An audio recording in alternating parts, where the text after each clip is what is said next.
Party प्रचंड बहुमत के साथ तीसरी बार माननीय मोदी जी के नेतृत्व में सरकार बनाने जा रही है और उत्तर प्रदेश में 80 के 80 सीटें राजग गठबंधन भारतीय जनता पार्टी जीतेगा और एक तरफा भारतीय जनता पार्टी चुनाव जीत रही है। माननीय मोदी जी की गरीब कल्याण योजना जन जन में पहुंची हैं और दूसरी तरफ समाजवादी पार्टी कांग्रेस के गठबंधन को जनता ने बुरी तरह नकार दिया है। समाजवादी पार्टी की गुंडई अराजकता चुनाव में भी खुलेआम दिखी। समाजवादी पार्टी के नेता के मंच को उनके ही गुंडों ने तोड़ दिया। कई बार ये रैली नहीं कर पाए, मीटिंग नहीं कर पाए, इनको हाथ जोड़ करके वापस आना पड़ा और कांग्रेस भ्रष्टाचार के दलदल में डूबे हुए लोगों का समूह है।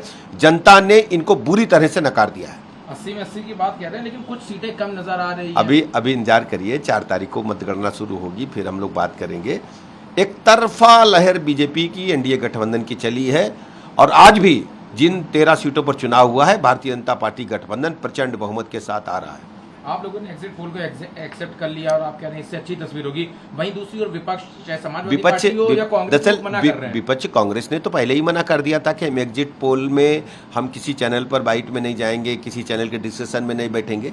उन्होंने हार स्वीकार कर ली है, फेस सेविंग अपना ढूंढ रहे हैं और 4 तारीख तक कोई न कोई रास्ता निकाल लेंगे कि कहीं बताएंगे ईवीएम खराब है, कहीं पुलिस प्रशासन पर दोष मढ़ेंगे और एक दूसरे के सर पर ये ठीकरा फोड़ करके फिर 5 साल छुट्टी मनाने के लिए विदेश चले जाएंगे। अखिलेश यादव ने कल पत्र लिखा, उसमें कहा कि मीडिया मंडली और ये सब एक नैरेटिव बनाने आप जानते हैं कि किस प्रकार वो लोकतंत्र के सभी स्तंभों को चोट पहुंचाने का काम समाजवादी पार्टी कांग्रेस गठबंधन के लोग कर रहे हैं।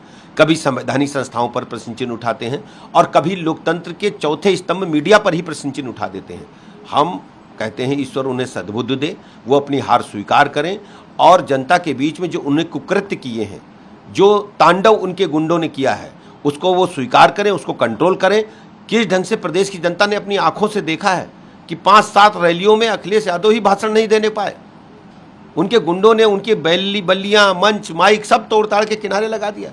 उत्तर प्रदेश में भारतीय जनता पार्टी कानून व्यवस्था को नंबर 1 पर मानती है, क्योंकि अभी चुनाव आयोग प्रभावी था जब तक आचार संहिता है। फिर एक एक करके प्रदेश में जो गुंडे जिलों में पनपे हैं उनका हिसाब लिया जाएगा। एक एक गुंडे को उनकी ताकत, उनकी हैसियत का पूरी तरह से जेल भेज करके कानून के तहत कड़ी कार्रवाई की जाएगी। काफी सवाल है, जहां उत्तर प्रदेश में बढ़त दिखाई दे रही है सब जगह, लेकिन पश्चिम बंगाल में भी काफी बढ़त भारतीय जनता पार्टी के भारतीय जनता पार्टी पूरे देश में लहर चली है मोदी जी की।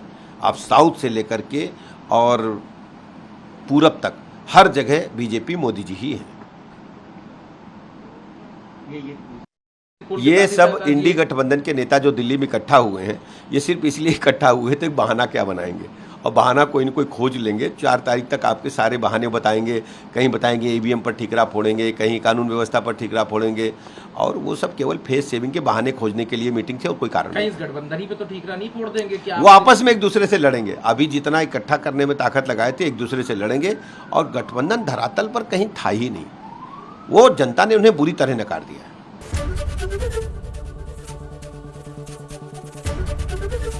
एबीपी गंगा, खबर आपकी, जुबान आपकी।